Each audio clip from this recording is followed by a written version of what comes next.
To uninstall a CCM client manually, we are going to use ccm setup.exe, which is located under ccm setup folder. So this is the folder location, C Windows CCM setup, and this is the CCM setup file. Now open command prompt as an administrator. Change the directory in the command prompt to C Windows and CCM setup location.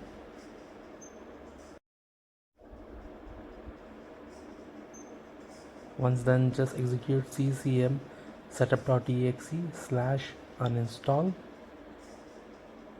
and hit enter. Now nothing will come up over here. You need to go to the same folder location and go to the logs folder and open the first file, which is ccm setup.log.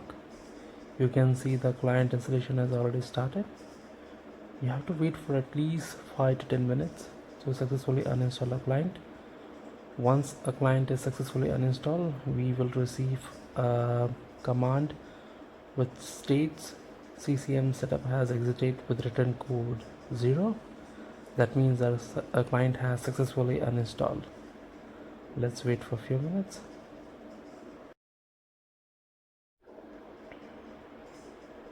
We can see we have received CCM setup is exited with return code 0. That means it has uninstalled successfully.